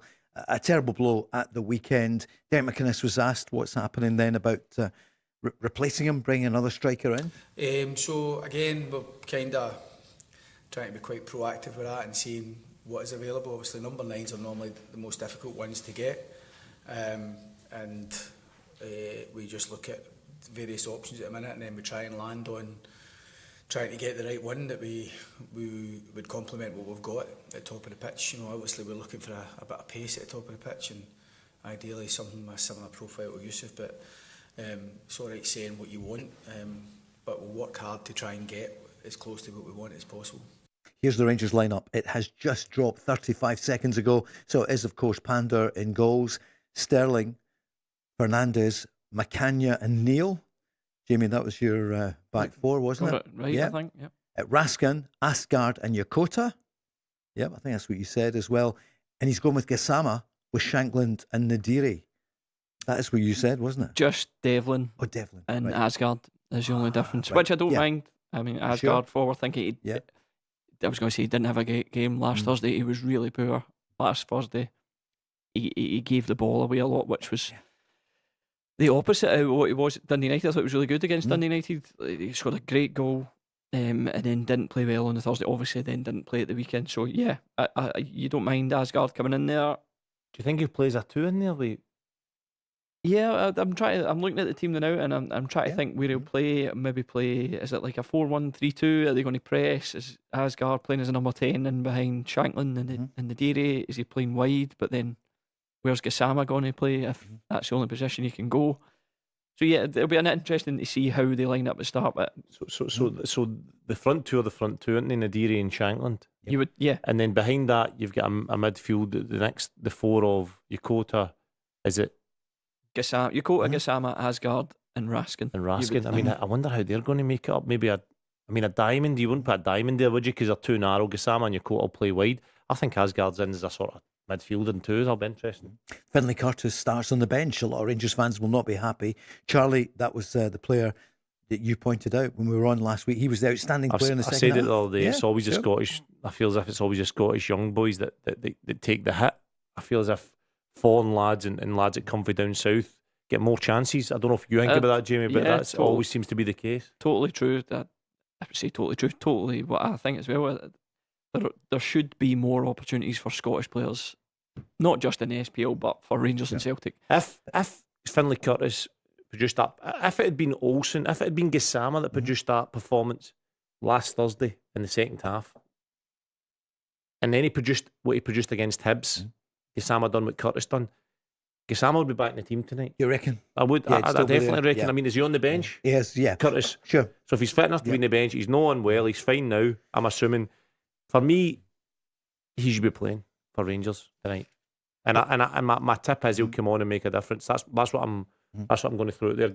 Finlay Curtis comes on and makes a difference. You've got 7 Scottish younger players on the bench. Yeah. That, I'm not expecting them to always play. And the fact that there's 7 Scottish youngsters, I say youngsters, included in that, I'm including Barron, Cameron, obviously Finlay Curtis. You've got Hutton in there, Ross McCrory, Liam Kelly, Kyle Glasgow. I mean, these are all players. Maybe not Kyle Glasgow and players like that, maybe in there for the experience, but you're looking at Conor Barron and McCrory coming onto the pitch. Like Liam Kelly's always done well when he's played for Rangers. Sure. These are all players that can play, but again, like Charlie said, I think Scottish players are looked down on sometimes. Do you think so? But look, tonight, Derek McInnes, a proud Scot, he needs to get a win. Agreed? Yes. It will be a crisis if Rangers go 4 games, no win. Agreed? Yeah, I mean, it is. We're not in the business of being dramatic. Yeah. That's a fact. So he didn't care where they're from. And he's 2 centre misses, Asgard and Raskin. Yeah. Well, he must. Would you trust Raskin to hold the middle of the pitch? Would you trust Asgard, who's a number 10, to hold the middle of the pitch? Time will tell. But my point is, he must think this is the team to start with to give Rangers the best chance. Yeah, the subs: Kelly, McCrory, Hutton, Dragijevic, Devlin, Chikwani, Barron is in the squad. Cameron, McCausland, Curtis, Glasgow, and Miofsky. So it's fascinating. Love to hear from a Rangers fan in the understand he probably wants to attack. He's maybe thinking Raskin and Asgard can attack for the midfield. You've got to be very careful when I talk about the counter attack and guarding against it. You need to have a midfielder in there who's defensively minded, who's willing to also organise like Callum McGregor does for Celtic and guard against that counter attack. And I don't see Raskin or Asgard being any of them. I can see they two vacating the centre of the pitch, go and try and score goals. Wow. Which would suit them, Jagiellonia, because it was an open game. Well, it's a gamble. If you then score, you're fine. It's a good decision. But if they break away on you, which they look dangerous on the break, Jagiellonia, then Rangers could be in bother. But hey, time will tell. Yeah, if you're on the way or whatever, Rangers fans. So Pandor in goal, Sterling, Fernandes, Macania, and Neil. So Neil in at left back. We'll talk about that. Jamie, you mentioned it earlier on. He has played there before at Sunderland a couple of years ago. Yeah, I don't know whether it was in the first team or when he was younger, but I think he's just a left footer. If you're struggling for left backs, it's usually the centre mid that's good on the left foot that ends up there. Raskin, Asgard, and Yokota, Gassama, Shankland, and Nadiri. So is a lot to want tonight. Asgard has quite a few Rangers fans on saying no, they don't want Asgard on. They think that because of he makes too many mistakes. He does. There's Andy on just now. Listen, he is probably one of the most talented players in that team. It's just the fact that he gives the ball away a lot. I think you have to deal with that. I think on his day, he can be the best player in the park or he can be the worst player in the park. But, he spoke a lot about, obviously, the World Cup in the summer being good for him. He came back early to join in pre-season, which is great, showing great attitude. He got I don't know if he got man of the match the first game, but obviously scored the first game. Yeah. A great goal as well, great touch, good finish, and said that they wanted to be the main guy this year. So you're in the team that you've got to go out and perform. I think he did get man of the match. So Rangers against Jagiellonia, 7:30 kickoff. Motherwell, of course, in action tonight as well. Here's the Motherwell team. Paulson in goals, Katrumbas, Girdwood Rich, the captain, Merman, Longolo, Priestman, Badinger, who's the captain, of course, Lowry, Charles Cook, Said, who scored the other week, and Maswanisi, who does start. On the bench, Connolly and McConnell, the goalkeepers, Knight, Lebel, Wilson, Ross, White, Booth, McAllister, Hunter, Thompson, Weir, and Vogt. Quick break, and then we're back. Looking forward to the games tonight.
Oh. The Go Radio Football Show with Scottish Gas. This time tomorrow night, it will be Aidan McGeady who will be here, along with, I nearly said Charlie Mulgrew, Barry Ferguson. You could have been twins, couldn't you? Yeah. You were Is on that Monday night. is that who's on tomorrow? Tomorrow night. That's a dream team, that, isn't it? You and Barry were pretty good on Monday night. Do you enjoy being on with Good Barry? battle. Barry's Is there a bit of needle with you two? Come on, give us the. Is there? Me and Barry? Yeah, aye. I'd love to tell you there is, but nah, me It's and Barry not, are brand new. Aidan, of course, was this time last year, he was your teammate, wasn't he? Yeah, we at played Ayr. together a couple of years there. Working under Scott Brown. Yeah. Down at Ayr. Interesting person. Yeah. I really enjoyed playing with him and spending time with him. Yeah, lots of stories. And yeah, good guy. He didn't say the same about you. I can't imagine he did. If he was probably saying the open goal thing, wasn't he? With the guys. Are you back on that, Charlie? Or no, you're too busy on here and Premier too busy, Sports aye, too and busy. Pitch to Par as well. Okay, game day tonight. You heard the Rangers team, quite a few Rangers fans on saying, look, whatever, trust in Derek McInnes, he's going to get it right tonight. And the fans, you play such a big part in it. Jamie, do you feel that? You can see it in European nights. Yeah, I think it's never going to happen, right? But it would make a big difference to Rangers players if Rangers fans were always behind them at all times. You know, the thing with playing with Rangers and Celtic and any big team in the world, you see it even players for Man United, they get criticised all the time on social media. Social media is a burden to a football player, and particularly if you're at a big team. And I'm going to say there's nowhere worse. That's wrong. There's players playing with Real Madrid that get criticised all the time. But if the fans get right behind Rangers players and get right behind the team, the same as Celtic, if Celtic fans were just 100% behind the team all the time, no moaning, no going on to Twitter afterwards and saying this player's hopeless when they're not, blah, blah, blah. I get people love football and they want to talk about it all the time, and it's a big part of our culture in our country. But it makes a massive difference to a football player if he knows that the fans in the stadium and everyone is right behind them. And that's what Rangers need at the minute. It's a two-way street as well. Obviously, you need to turn up and give the fans something to cheer about. But I agree with Jamie. You feel that for the crowd when Rangers fans turn up the night and get right behind the team. We'll give them a spring in their step, and they'll definitely get an extra gear to go up.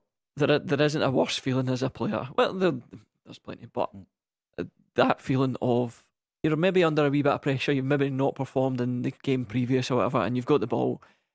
And you give the ball away, and you just hear the. Have you got any examples? Have you got any examples of games for Rangers or something, or Sheffield United or something where you've really been in a bad place and the fans are on you? Sheffield United, yeah. I think particularly when I first went to Sheffield United. Again, I hadn't played for a club like Motherwell. Isn't as big a club as Sheffield United. Obviously, Sheffield United 20-odd thousand every week. So you're just going in there getting used to it, and then you maybe take someone on, you don't get past them, or I gave the ball away or whatever like that, and you don't think any of it. And then I go on after the game and speak to my dad, and Dad says the guy on the radio was battering you. I was like, oh no, here we go. And then you start maybe subconsciously thinking about it, which is where the problem is. It's like if you were able to forget it and move on, you're fine. But I was a younger player, never played at that kind of level before, and then I'm thinking, oh, the guy on the radio doesn't like me. But to be fair, I ended up speaking to the guy, and he was really good. Yeah, and you did a great career there as well. And I went on to do really well, which was great. And I was, you put these things behind you. But if you're a player that's not on form and you can hear the groans behind you, it's difficult. It's very difficult. Have you ever had a pass back that went straight in the net? No, I'm going to say have you? Yeah. Pre-season, my last pre-season my last season for Dundee United. The ball bounced in the halfway line, and I've turned with my right foot to play it back to the goalkeeper, and I've thought, just catch it sweet, because it's right foot, don't sclaff it, so it goes all the way back. I caught it perfect back to the keeper. Our goalkeeper gave an angle, basically the left hand side of the penalty spot, high up in the 18-yard line, as a left back to kind of go to the other side, overcomplicating as keepers do. And I've caught it sweet right in the middle of the goal, and he's not catching that. There is no. It was only a pre-season friendly against Sunderland, right? But I knew a couple of Sunderland lads who had played with Blackburn. You're obviously trying to still play well. You're playing with Dundee United. The fans are there, and that goes in. Oh wow! Did you think this time that was a low? That was a low moment. Oh dear. I'm coming back to that in a moment or two. A few more questions about it because it's huge for the Rangers fans tonight. A Rangers fan on the way to the game, I think, is Paul. Hi, Paul. Good evening. Hi, Paul. Yep. Yeah. No, I'll be there to support the team and everything else, definitely. All right, Paul. No, I was listening a wee bit there, and I was just all right. No, I was just going to play devil's advocate to the guys because I know, I'm not a footballer or anything like that, right? And I know they're saying there about support of the fan base and all that. But I'm just playing devil's advocate, right? Mm-hmm. I've went through a long period of time with Rangers, the last 15 years, with staffed success. And what I would say is, I get back in the players, but we've been asked that year on, right? And like other Rangers fans that phone the show and we're talking social media and everything else, we're hearing the same rhetoric all the time. And I won't name the player, but you'll know there was a famous programme that went out and it said, well, I can get frightened to play in front of at Ibrox. Yeah. That doesn't help the situation. The players aren't helping themselves. And I think Michael Beale famously said, I'll look at the players in the eye and I'll make sure they can wear the jersey. Mm-hmm. It's never came to fruition. At the end of the day, players who play with Rangers are going to have to, I'm not saying suffer abuse, I'm not condoning any of that, but they're going to have to wear a thick skin because it is going to be hard because we've been starved to success, Paul. What I'm trying to say is... Hope you're not on your phone. That's a police behind you. I know, I was getting... They were watching what I was saying. But I just get... Like I said, I said to Paul all the time when I'm on the share, pay a fortune for season tickets. Yep. And I mean, the Rangers top was 100 odd quid this year. Yeah. Do you know what I mean? So it's a lot of money. And I just get Celtic one's a bit to cheaper. I used to went for that. support the players that. Paul, I get that. No chance. I want to pick up his point here, Paul. Yeah, go on. Yeah. I totally agree with you, right? The players sign for Celtic and Rangers. It's why they're so unique clubs and the best clubs to play for. I can only speak for playing for Celtic. Growing up in Glasgow under that intensity and that pressure, to go there is really, really hard. But on the other end of it, it's beautiful because if you do well and if you're successful and you win games, it's the best place to be because the fans love you and you're adored. But it's when the other way it can be really, really hard. Here's the thing: I don't think you get one without the other. I don't think you get the extreme highs without the pressure of if you don't do it, you'll be told straight. So I think that you need both, and it's the fans deserve their opinion. They pay their money, they turn up, they deserve their opinion. Sometimes it goes too far. Aye, who cares? That's the game. That's what we're in. That's what makes Scotland such a great country for football. There's a lot of passion. We feel it, and it makes you want to do better as a player. And when I had my best, it's no coincidence, my best years in football were at Celtic because I felt the pressure for the fans. There was some Did you have a best year, Charlie? Aye, come on now, Paul. Scored a diving header against you and you were crying. I remember seeing your face in the crowd. You threw no, but they were the best times because you had the fear and you had some real low times of getting beat. I remember getting beat for Rangers and genuinely wouldn't leave the house for 2 days. Really? Wouldn't want to go to the shops. It was honestly, you go to training back, you didn't want to bump into anybody. It's difficult, but at the same time, when you're successful times, it's so high. So you don't have one without the other, and you need to accept as a Celtic Rangers player, regardless. And see if you don't, Paul. That's why you see so many disappearing because they don't want it. They want an easy life, and if you want an easy life, don't play for Celtic or Rangers. I can speak on the not wanting to leave the house. I had that a couple of times. I don't know if it's whether we're from Glasgow. You feel it a bit more than maybe foreign players coming in or whatever. Every win was brilliant, every loss was a disaster, and that is how it is at Rangers and Celtic. And the quicker people learn that, the quicker the new signings learn that, the better for them. I think I said on the show before, I made sure I get no messages on social media for anyone I don't know, and didn't look at the papers, tried to avoid all these kind of things so that I was in the world of playing for Rangers. I listen to my dad, I listen to my friends, I listen to the manager, and I listen to the staff. That's the only people you listen to. Now, that's not saying you wouldn't meet people in the street, but do you know what? There's very rarely, for myself, there was very rarely a time where someone came up in the street and gave me abuse. Right. And I think that is the case for most players, because it's just too easy on social media for people to write certain things. But in the street, if you meet people, they're always very supportive of their team, and that's great, and that's exactly what you want. Paul, and I think that definitely helps. I think the three of us we're a wee bit worried for you, Paul. Right, you pay your money. Yeah. Right, you're going to the game tonight. Where's the positives? Because Rangers will probably win tonight. Rangers are probably going to go through. But you hear Paul, he's so passionate about it. I feel he's getting so worried about it. Just quickly on that note, I don't think there's players out there that would want a pat in the back for what they're doing right now. I don't think there's a Rangers player out there that would want, well done, you're doing well, keep going, a big pat. Because what is that? You know yourself, you're at Rangers, understand what it is to win. Do you know why I'm a wee bit worried? Yep. Sorry jumping in there, but it's because I've listened to a few of Derek's recent press and things like that. Yeah. And he said, it's wee words like, if we get the support, and he said there's a couple of situations like that. I'm paraphrasing a wee bit, but I'm sure there was something like, if we get the support, and we're playing with fire and stuff like that. I mean, he said 9 new signings, right? Now, I'm a wee bit worried because I think we're bringing in quantity over quality, whereas on the other side, to hands up, I think Celtic, as much as the board have been getting the sack of board and all that, terrible, Charlie, it is on that side of things. But in all honesty, you've brought in quality over quantity, because the Egyptian guy you brought in had a great World Cup against Argentina. You're getting values for.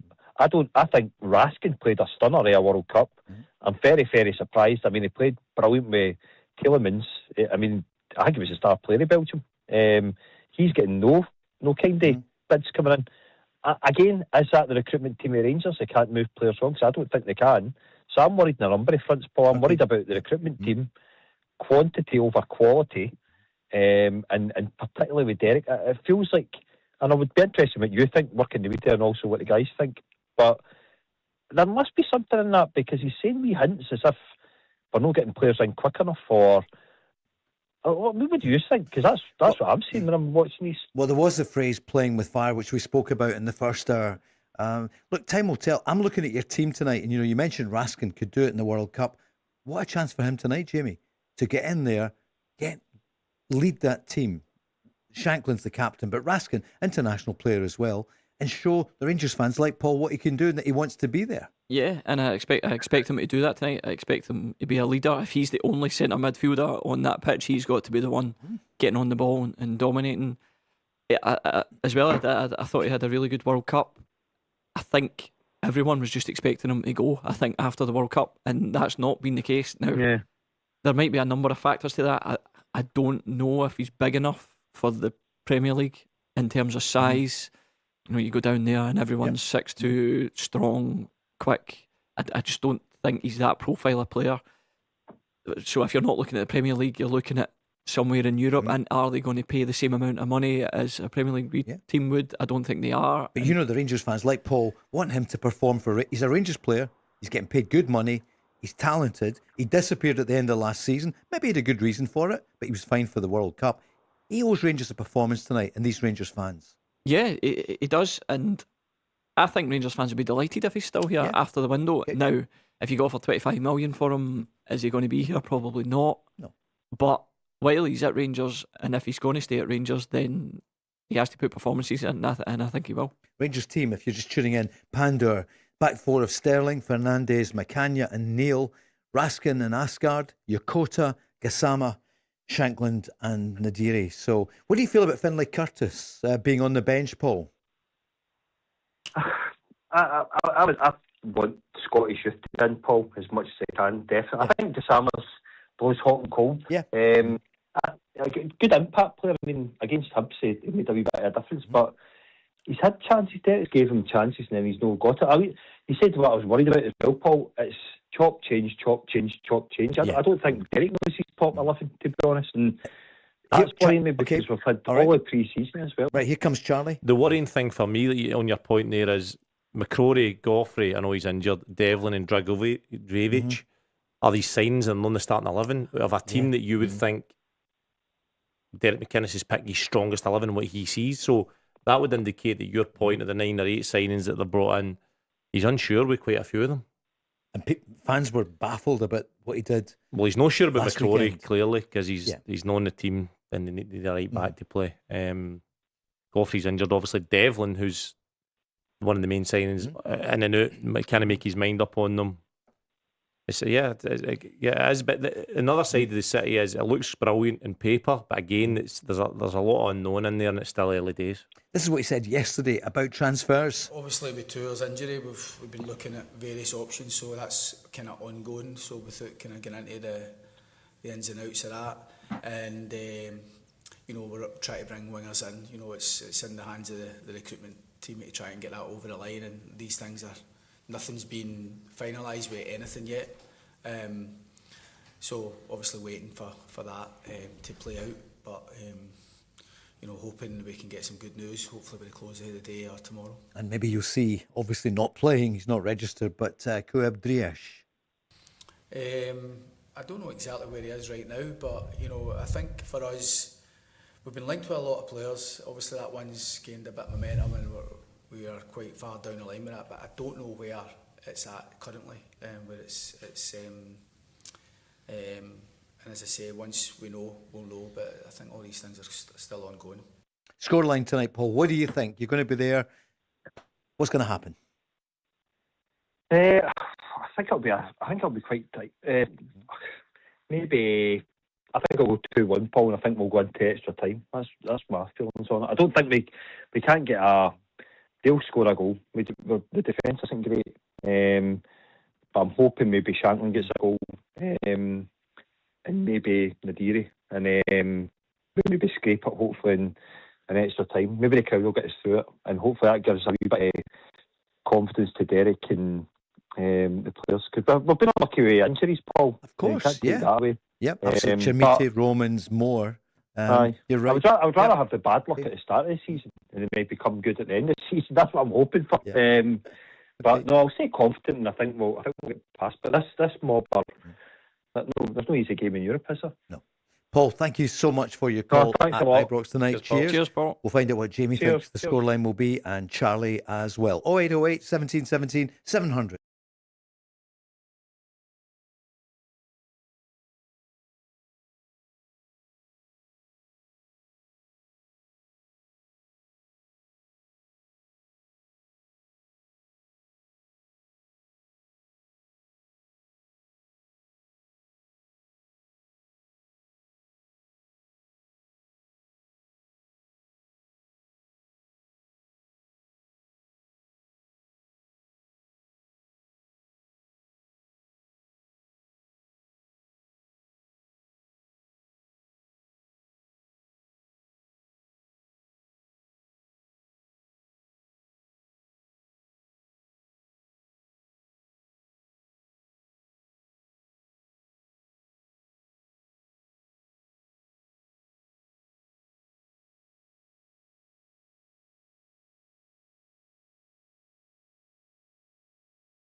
The Go Radio Football Show with Scottish Gas. We've given you the Rangers team. We gave you the Motherwell team. The Hearts team has just come in. Just before we give it, Charlie, are you going to be involved in the 10 at 6s? I see it's going to be players that played in the recent past, whereas it used to be current players. They used to be current players. I didn't know that. I always thought it was No. past players. No, I've just been had a message here about it in the third and 4th of October, so look forward to that. Okay, do you want me to do a deal for you to make sure that you'll appear? Who's in the Celtic team? Do you know? Not got a clue. Okay. I've just received a message that they play in it, so You look forward to that. You might be up against Barry and Co. Could Rangers, be. And maybe? we've not represented ourselves well in that that type of surface. Mm-hmm. I'm not making any excuses, but we've been all right in sort of 11-a-side games and better surfaces, but hopefully it's better in the Hydro, I think it is this year. 10 and 6s, do you remember it, Jamie, when you were younger? No, You're too busy playing. I actually watched a couple of videos the other day when I seen it was announced. I seen a couple of teams and I was trying to recognise some of the players. Was it early 90s? I think it was, Early 90s, yeah. I used to cover Just- it. Very just- young reporter. Just when I was a little boy, so no, I've not seen it. Masters football was the one I remember. Yeah. When you get 10, or do you remember 10 and 6? Who do you think of when you think it? You know who I think of? Who? Andy Walker. Is that right? The 10 and Random, 6s? Aye, yeah. Just watching some of the news coming in here. That's why I sounded slightly vague there, Charlie. Do you want the Hearts team for the game tonight? It's Roos in goals, McCart, McEntee, Miller, Braga, Renault, what a goal he scored at the weekend, McPake, Spittle the captain, Finlay back in, Genduz and Altena. So that's the Hearts team for tonight. It's almost Tough place to what's be. the point? It's a 6-1 down. It's a tough place to be as a player. What do you do? Yeah, I mean, you have to go out and perform. Just for the fact that your fans are paying to come and watch you play against a good team. I mean, you can go out and win the game 3-0, and on paper it doesn't mean anything. But I think a good result at the weekend, if Hearts can go out and win that game, they've got a little bit of confidence for that. Now that they're not going to go through, I can't imagine them going out and scoring 5 goals. So, but they can get confidence from themselves by going out and putting in a good performance against a good team. Charlie, Motherwell, how do you think they're going to do tonight? Would you expect them to win? Yeah, I think they'll win 2-1 tonight, Motherwell. Unbeaten so far? Yeah, same. I'd actually wrote down 2-1 as well. There'll be a good night at Fir Park. There'll be a great atmosphere. Good one to watch. It's great. Charles Cook, of course, he's stars. Said, how good is he? Great start to the season. Yeah, good start. They've got a number of players that, if they do well this year, could probably move on, make a bit of money for the club. I know they've been really good at doing that the last couple of years. Obviously, I'm going to assume that they got some money for the manager in the summer as well, bringing the manager in who plays a similar style of football. So yeah, positive things happening at Motherwell. Good to see Masmanisi in there tonight. He did so well last season, one of the top It scorers. was heavily linked to Celtic, wasn't he? At one point he thought he was going there, so Motherwell will be happy they've still got him again, and big season for him. It sure is. And Hibs, one of your old teams, what do you think? 2-1 up? Is that going to be enough over? I think it will be. I was going to go 0-0 and just see Hibs holding on, but I went for 1-0 Hibs. Just sneak a goal on the counter. Good. In the heat. Charlie, Charlie, one each. I'm going in that one. One each. For the weekend, if it's not Celtic or Rangers winning the League Cup, the Premier Sports Cup, who would be your pick? Here.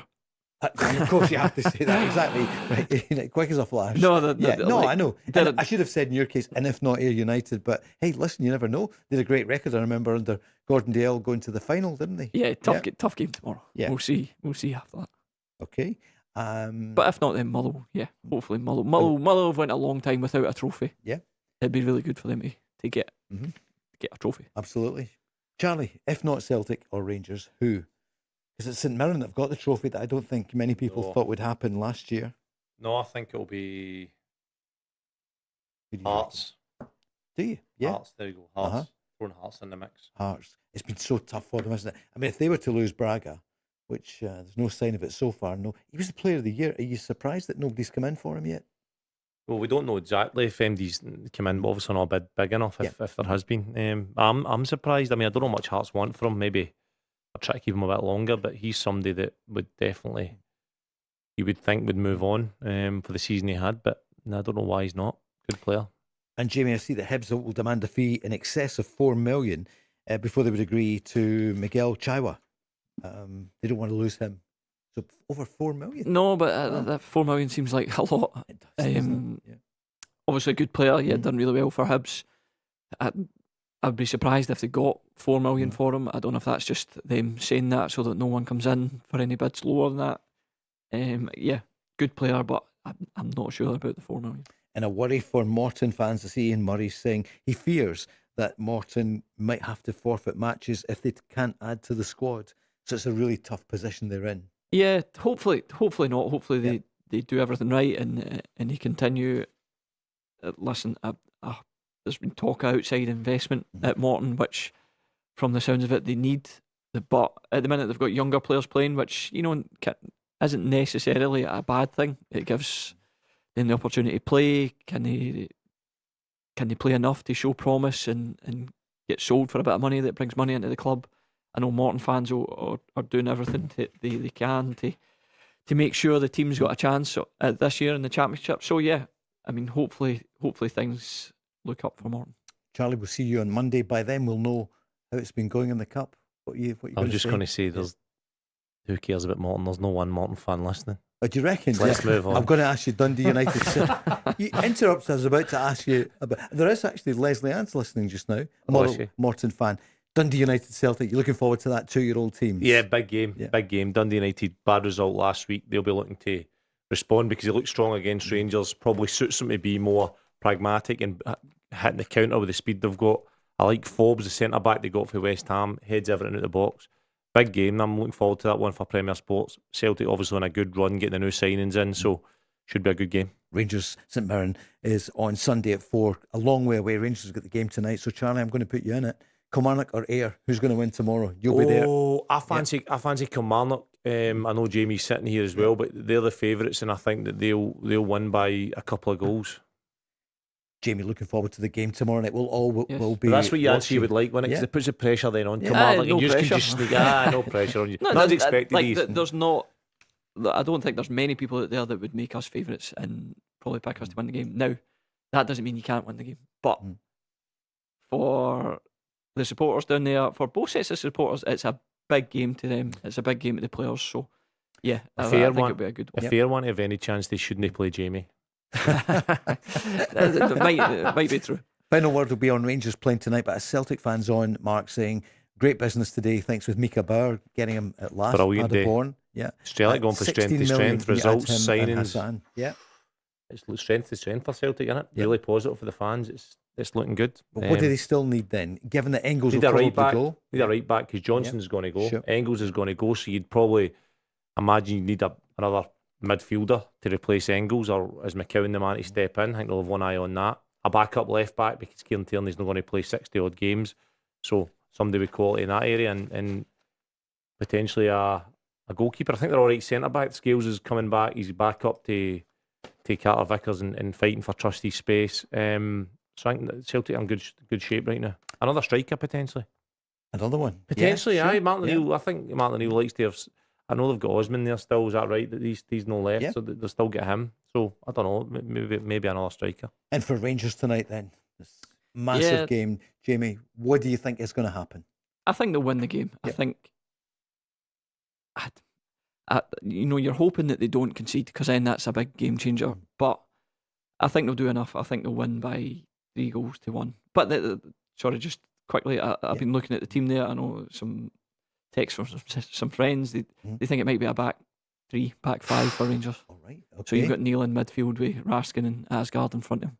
It means you've went very attacking because your wing backs are Gassama and Yokota. So like you could see that happening. It's a very attacking team either way, whether it's a 4 or whether it's a back 3. Yeah, he's definitely going for it. Charlie, what do you make of that? If Rangers go 3, that makes a lot more sense to me. But I would worry about the 2 wing backs and how they're defending going back the way. But the midfield looks all of a sudden a lot stronger when you put Neil in there and you've got more. Yeah. If Neil's position is like a sitting midfielder getting on the ball, you would say Raskin better going forward, although he drops deep to get the ball a lot, and Asgard's definitely better going forward. So there's an argument for both, but both very attacking. Charlie, your scoreline, what do you reckon? I reckon, I've wrote it down here, I reckon Rangers are going to win 2-1. 2-1. Do you think they'll take the lead No, I think they'll go behind. I think they'll go behind and then they'll throw Curtis and Devlin on, and they'll go a bit more attacking, and they'll bring it back 2-1. And Jamie, that would test Paul, who phoned a wee while ago, and all the Rangers fans, 50,000 tonight. But they've got to stick with the team, though. He's trying to bring them all together. It's very early days, but what's important tonight is they get a win. Nah, get on their back, get after them. Yeah, the most important thing tonight is they go through. It doesn't matter how, it doesn't need to be the greatest performance in the world.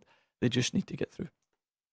Ingles, we're hearing, just final word, it's not happened yet, but yeah, they have upped the bid around the 25 million. Apparently, West Ham, they really, really want him. They do, and money talks. So if they're willing to spend that amount of money, Celtic need to accept it at some point. Well, they don't need to, but you think they will at some point. I just think that he's probably better than the Championship. Championship's a great level, but I think that if he stays for another year and potentially it's Champions League football, he gets a better and bigger move. There's no reason why he can't go to the Premiership. Does Lawrence Shanklin get a goal tonight, the captain? What do you think, Jamie? I think it would be massive for Rangers if he does and just gets off the mark. I'm sure there'll be a big celebration that goes along with it. First goal for Rangers, and I'm sure the crowd will go along with that. So you're hoping that he goes out and puts on a good performance. That's it. Thank you so much, guys. Thank you, Jamie. Thanks, Paul. Thank you, Paul. Thank you, Charlie. We're back tomorrow night with Barry and also Aidan tomorrow night at 5.